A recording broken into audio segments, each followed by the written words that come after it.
এ ভাই, কোথায় যাচ্ছেন? থামুন। আমি বলছি একদম থামুন। আপনাকে কোথাও যাওয়া লাগবে না। আপনি যতই ভোকাবুলারি মুখস্থ করুন না কেন আর যতই গ্রামার বই কিনুন না কেন, ইংলিশে কথা বলতে হবে সঠিক ফর্মুলার মাধ্যমে। আর এই ফর্মুলাগুলো এই ভিডিওতে অতি সহজ টেকনিকে সঠিক ফর্মুলাটা আপনারা পাচ্ছেন। কোথায় যাচ্ছেন দেখে যান। আরে ভাই, আমি বলছি পাবেন। আজ আমি আপনাদেরকে এমন একটি গোপন রহস্য বলবো, যেটি জানার পর থেকে আপনি আর কখনো ইংরেজি শেখার জন্য কারো কাছে ধন্না দেওয়া আপনাকে লাগবে না। শুধুমাত্র 8টি ম্যাজিক ফর্মুলা এবং 10টি টিপস বিনামূল্যে জানুন, আর আপনি সারা জীবনের জন্য 80% ইংলিশে কথা বলা শিখুন। এটা কোনো স্কুলে পড়াবে না, কোনো কোচিং সেন্টারেও পড়াবে না, ব্রিটিশ কাউন্সিলও এটা শেখাবে না। আজ প্রথমবার এমন একটি ইংলিশ শেখার সহজ টেকনিক শিখতে যাচ্ছি।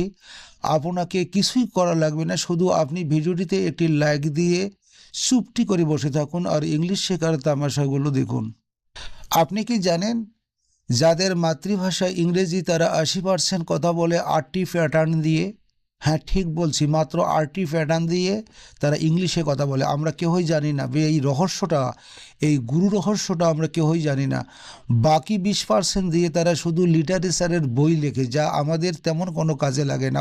উদাহরণস্বরূপ বলতে পারি, যেমন প্রেজেন্ট পারফেক্ট কন্টিনিউয়াস টেন্স আমরা কয়জনে বাংলায় ব্যবহার করি, ইংরেজি তো দূরের কথা। পাস্ট পারফেক্ট টেন্স কতজনে বাংলায় ব্যবহার করি, পাস্ট পারফেক্ট কন্টিনিউয়াস টেন্স কতজনে ব্যবহার করি বাংলায়, আর তো ইংরেজি। ফিউচার পারফেক্ট টেন্স এবং ফিউচার কন্টিনিউয়াস টেন্স আমরা কতজন ব্যবহার করি কথা বলার সময়। কথা বলার সময় আমরা কতজন ন্যারেশনের ফর্মুলে ব্যবহার করি, কতজন ভয়েসের ফর্মুলে ব্যবহার করি। এগুলোর কোনো প্রয়োজন নেই, এগুলোর কোনো প্রয়োজন নেই। আমাদের ইংরেজি ভাষা শিখতে গেলে যারা ইংরেজি মাতৃভাষায় কথা বলে তারা এই 8টি প্যাটার্ন এবং 10টি আরও টিপস আছে, এগুলো দিয়ে তারা ইংরেজিতে কথা বলে অনর্গল। আমরা ঝামেলায় যাব কেন? আমাদের ইংরেজি শেখা নিয়ে কথা, যত সহজে আমরা শিখবো আমাদের তত ভালো। আমরা কঠিনে যাব না। প্রমোদ চৌধুরী বলে গেছেন, যাহা বুঝিতে পারা যায় না তাহা হইতে কোনো শিক্ষা লাভ হয় না। আমরা সহজ টেকনিক শিখব, যেগুলো আমাদের ইংরেজি বলার ক্ষেত্রে কাজে লাগবে। আমরা প্রতিদিন যে কথাগুলো বলি পরিবারে, প্রতিষ্ঠানে, দোকানে, বন্ধুর সাথে, ইন্টারভিউতে, সবগুলো কথাই এই 8টা প্যাটার্নের মাধ্যমে সীমাবদ্ধ। এই 8টি প্যাটার্নের পাশাপাশি ভিডিও শেষাংশে 10টি টিপস আছে, সেগুলো আয়ত্ত করতে পারলে আপনি ইংরেজির রাজা হয়ে যাবেন ইনশাল্লাহ। যারা ইংলিশে কথা বলে তারা এই প্যাটার্নগুলো ব্যবহার করে। প্রথম প্যাটার্ন, তারা প্রথমে প্যাটার্নটা হবে subject plus verb plus object, subject plus verb plus object. এর বাংলা রূপটা এরকম হবে, আমি ভাত খাই, সে টিভি দেখে, আমরা ফুটবল খেলি, রহিম একটি বই পড়েছিল, তারা কাজটি করবে। এমন ধরনের যতগুলো সেন্টেন্স আমরা বাংলায় ব্যবহার করব, ঠিক ইংরেজিতে কনভার্ট করার সময় এগুলো বলতে হবে সাবজেক্ট, ইংরেজির সাবজেক্ট, এগুলো হলো ইংরেজির সাবজেক্ট, এগুলো হলো ভার্ব, আর এগুলো হলো অবজেক্ট। যেমন আমি ভাত খাই, I eat rice. Say TV দেখে, শি বা হি ওয়াচেস টিভি। আমরা ফুটবল খেলি, উই প্লে ফুটবল। রহিম একটি বই পড়েছিল, এখানে কিন্তু অতীতকাল হয়েছে। রহিম একটি বই পড়েছিল। রহিম রেড এ বুক। এটা রিড হবে না উচ্চারণ, এর হবে রেড, যেহেতু এটা first form, read a book. তারা কাজটি করবে, they will do the work. এ করবে, উইল ডু, উইল ডু মানে করবে। এটি হলো ফিউচার টেন্স, এটা হলো পাস্ট টেন্স, এটা ফিউচার, এগুলো প্রেজেন্ট টেন্স। আমরা এই প্যাটার্নে কিন্তু সবচেয়ে বেশি কথা বলি, subject plus verb plus object. দ্বিতীয় প্যাটার্নে আমরা এবারে যাব। দ্বিতীয় pattern subject plus verb plus to verb. এখানে ভার্বের জায়গায় সবগুলোতে ওয়ান্ট আছে। দেখুন, আমি যেতে চাই, ও পড়তে চায়, নাসিমা জানতে চায়, পাখিটি উড়তে চায়, তুমি আসতে চাও। এমন ধরনের বাংলা বাক্যকে যখন আমরা ইংলিশে কনভার্ট করব, তার প্যাটার্নটি হবে সাবজেক্ট প্লাস ওয়ান্ট বা ভার্ব এবং টু ভার্ব। যেমন আমি যেতে চাই, আই ওয়ান্ট টু গো। ও পড়তে চায়, হি ওয়ান্ট টু রিড। এখানে third person singular number subject I U ব্যতীত যত প্রকার এক বছরের সাবজেক্ট আছে তার সাথে মূল ভার্বের সাথে এস বা ইয়ে যুক্ত হয়, এটা আমরা সকলে জানি। এই ও মানে কিন্তু সে, আমরা অনেক সময় সেকে ও বলে থাকি। এই জন্য আমাদের বৈচিত্র্য আনতে হবে শেখার সময়। ও পড়তে চায়, he want to read. Nasima জানতে চায়, নাসিমা ওয়ান্ট টু নো। পাখিটি উড়তে চায়, the bird want to fly. তুমি আসতে চাও, ইউ ওয়ান্ট টু খাম। এটা হলো দ্বিতীয় প্যাটার্ন। আপনারা এ ধরনের সাবজেক্ট যখন চাই, চাও, চাই থাকেন শেষে বাংলা বাক্যের, সেখানে সেন্টেন্স হবে subject plus want plus to verb. এবারে আমরা তৃতীয় প্যাটার্নে যাব। তৃতীয় প্যাটার্নে দেখুন subject verb object to verb. সাধারণত বাংলা বাক্যগুলো যদি এরকম হয়, আমি চাই তুমি আসো, তারা চায় আমরা অপেক্ষা করি, আমরা চাই তুমি পড়াশোনা করো, মা বাবা চায় বাচ্চা শিখুক, এমন ধরনের বাংলা বাক্যকে যখন আমরা ইংলিশে কনভার্ট করব, তার স্ট্রাকচার বা প্যাটার্নটি হবে subject verb object to verb. যেমন আমি চাই তুমি আসো, I want to you to come. তারা চায় আমরা অপেক্ষা করি, they want us to wait. আমরা চাই তুমি পড়াশোনা করো, we want you to study. মা বাবা চায় বাচ্চা শিখুক, parents want children to learn. এখানে দেখুন এগুলো কিন্তু সাবজেক্ট নয়, এগুলো অবজেক্ট, এটা মনে রাখতে হবে, এগুলো সবগুলো অবজেক্ট। আমরা এবারে চতুর্থ প্যাটার্নে যাব। চতুর্থ প্যাটার্নে সাবজেক্ট বি ভার্ব অ্যাডজেক্টিভ বা নাউন। এখানে একটি জিনিস লক্ষ্য রাখতে হবে, বি ভার্বটা কি? এই বি, এটি একটি ভার্ব। বি ভার্বের প্রেজেন্ট রূপ হলো অ্যামিজার, এর ফার্স্ট ফর্ম হলো ওয়াজ ওয়ার, আর এর ফিউচার রূপ হলো উইল বি। এখানে কোন ধরনের সেন্টেন্স? দেখুন, আমি ভালো, ঘরটি পরিষ্কার, সে ক্ষুধার্ত ছিল, আমরা সতর্ক থাকব, রানা বিখ্যাত হবে। এই সেন্টেন্সগুলো যখন আমরা ইংলিশে কনভার্ট করব, তার প্যাটার্নটি হবে সাবজেক্ট বি ভার্ব এবং অ্যাডজেক্টিভ, অথবা নাউনও হতে পারে অথবা নাউন অ্যাডজেক্টিভ উভয় হতে পারে। আমি একটি উদাহরণ দিচ্ছি, আমি ভালো, আই অ্যাম এ গুড। আমি একজন ভালো শিক্ষক, I am a good teacher. যেমন আমি একজন শিক্ষক, আই অ্যাম এ টিচার। এ ধরনের সেন্টেন্সকে, এই ধরনের বাংলা বাক্যের রূপকে যখন আমরা ইংলিশে কনভার্ট করব, তার রূপ হবে, তার প্যাটার্নটি হবে subject be verb adjective. Adjective সবচেয়ে বেশি হয়, নাউনও হতে পারে অথবা অ্যাডজেক্টিভ নাউন উভয় হতে পারে। আমি ভালো, আই অ্যাম গুড। ঘরটি পরিষ্কার, দ্য রুম ইজ ক্লিন। সে ক্ষুধার্ত ছিল, হি ওয়াজ হাংরি। এখানে ছিল, ছিল থাকার কারণে এখানে ওয়াজ হবে। অ্যামিজারের ফার্স্ট ফর্ম হলো ওয়াজ। আমরা সতর্ক থাকবো, এটা হলো ফিউচার টেন্স, এজন্য এখানে উইল বি হবে, we will be careful. Rana বিখ্যাত হবে, রানা উইল বি ফেমাস। আমরা এবারে পঞ্চম প্যাটার্নে যাব। দেয়ারের পর আছে, দেয়ারের পর হলো বি ভার্ব, তারপর নাউন, তারপর প্লেস। অর্থাৎ একটা সেন্টেন্সে যদি কোনো স্থান বোঝায়, সেই স্থানে কোনো আসে বোঝায়, সেখানে এই প্যাটার্নে ইংরেজিতে উত্তর দিতে হবে। যেমন টেবিলের ওপর একটি বই আছে, গ্লাসে পানি আছে, আকাশে অনেক পাখি আছে, স্কুলের সামনে একটি বড় গাছ ছিল, ছাদে দুটো বিড়াল ছিল। এ ধরনের সেন্টেন্সকে যখন আমরা ইংলিশে কনভার্ট করব, এখানে কিন্তু স্থানও আছে, আবার আসেও আছে, অথবা ছিল আছে। এ ধরনের সেন্টেন্স, দেয়ার মানে কিন্তু সেখানে, দেয়ার মানে সেখানে। যখন আমরা, আমি একটু উদাহরণ দিচ্ছি, দেয়ার ইজ এ বুক, সেখানে হয় একটি বই। এর উত্তর, যখন আমরা অন দ্য টেবিল বলবো, তখন কিন্তু দেয়ারের মানে আর সেখানে থাকবে না, তখন এই অন দ্য টেবিলের ওপরে চলে যাবে। যখন টেবিলের ওপর একটি বই আছে, there is a book on the table, এটির বাংলা হবে টেবিলের ওপরে একটি বই আছে, তখন দেয়ারের বেসিক মানেটা হচ্ছে না, এটা মনে রাখতে হবে। কোনো যখন স্থান বোঝায় এবং আসে বোঝায় অথবা ছিল বোঝায়, সেক্ষেত্রে তার ইংরেজি প্যাটার্নটা হবে এরকম, দেয়ার বি নাউন প্লেস। গ্লাসে পানি আছে, there is water in the glass. এখানে ইজ হলো কেন? অনেকের মানে প্রশ্ন জাগতে পারে, ওয়াটার তো অনেকগুলো পানি, গ্লাসের মধ্যে অনেকগুলো পানি। দেখুন, যেগুলো গণনা করা যায় না, আনকাউন্টেবল নাউন, যেগুলো গণনা করা যায় না, সেগুলো এক বচন হিসেবে গণ্য করা হয়, এজন্য এখানে ইজ হয়েছে। তাহলে গ্লাসে পানি আছে, there is water in the glass. আকাশে অনেক পাখি আছে, there are many birds in the sky. স্কুলের সামনে একটি বড় গাছ ছিল, এখানে ছিল অতীতকাল হয়েছে, পাস্ট টেন্স, এজন্য এখানে দেয়ার ওয়াজ হবে, এখানে দেয়ার ওয়াজ হবে অথবা ওয়ার হবে। যেগুলো বহু বচন সেখানে ওয়ার, যেগুলো এক বচন সেখানে ওয়াজ, সেটা আমরা সকলে জানি। তো স্কুলের সামনে একটি বড় গাছ ছিল, এর ইংরেজিটা হবে দেয়ার was a big tree front, মানে সামনে, অফ দ্য স্কুল, স্কুলের সামনে, ফ্রন্ট অফ দ্য স্কুল, স্কুলের সামনে। তাহলে স্কুলের সামনে একটি বড় গাছ ছিল, there was a big tree front of the school.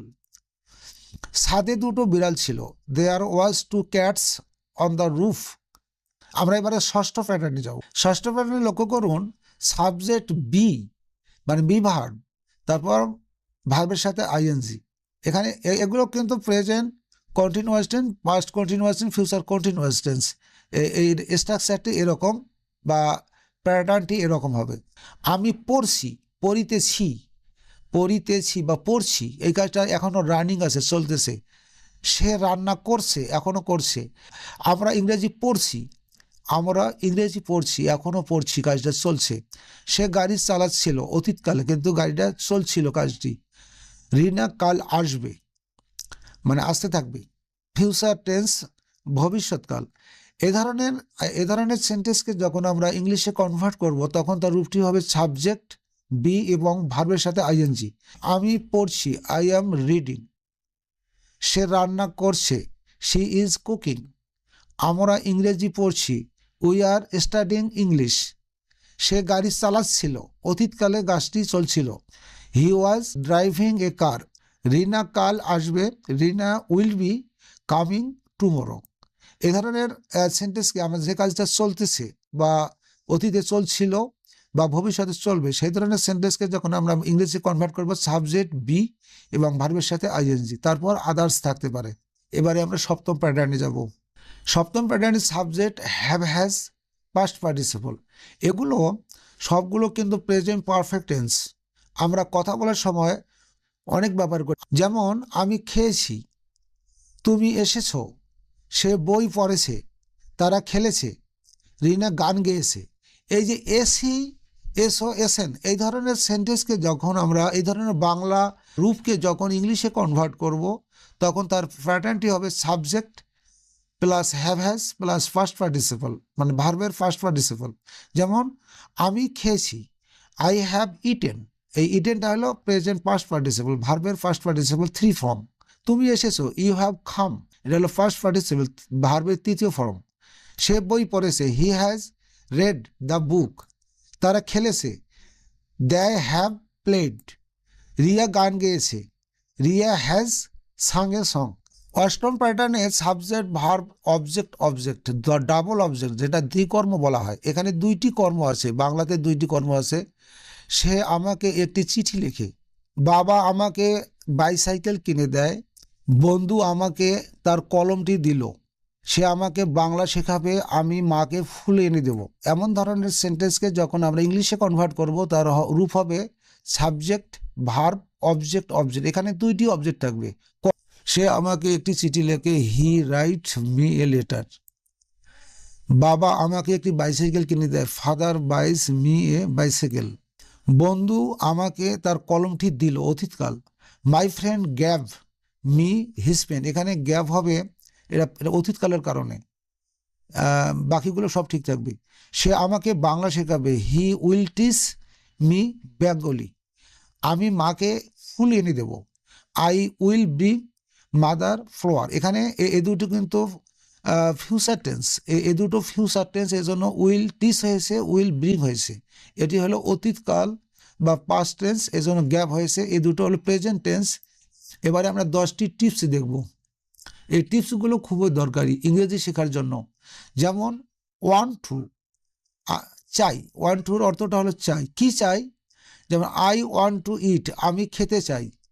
আমি যেতে চাই, আমি জানতে চাই, আমি করতে চাই, আমি ধরতে চাই, যতগুলো চাই হোক, এই এই ওয়ান টু দ্বারা আপনার সকল সেন্টেন্স তৈরি করতে পারবেন। এখানে সাবজেক্ট, যেমন আমি যেতে চাই, আই ওয়ান্ট টু গো। আমি উড়তে চাই, আই ওয়ান্ট টু ফ্লাই। আমি পড়তে চাই, আই ওয়ান্ট টু রিড। এখন এই আইয়ের জায়গায় আমরা হি বসাতে পারি, করিং বসাতে পারি, ইউ বসাতে পারি, দে বসাতে পারি, যে কোনো সাবজেক্ট বসাতে পারি। এখানে হাজার হাজার সেন্টেন্স তৈরি করা যাবে এই ওয়ান টু দ্বারা। যে 10টি টিপস দিচ্ছি, এই 10টি টিপস কিন্তু খুব গুরুত্বপূর্ণ। এই 2টি শব্দ দ্বারা, এই 1 2 দ্বারা আমরা শত শত সেন্টেন্স তৈরি করতে পারবো, সাবজেক্ট চেঞ্জ করে এবং ভার্ব চেঞ্জ করে। যেমন নিড টু, এই নিড টু অর্থ হলো প্রয়োজন বা দরকার। এখন I need to eat, I need to eat আমার খাওয়া প্রয়োজন বা খাওয়া দরকার।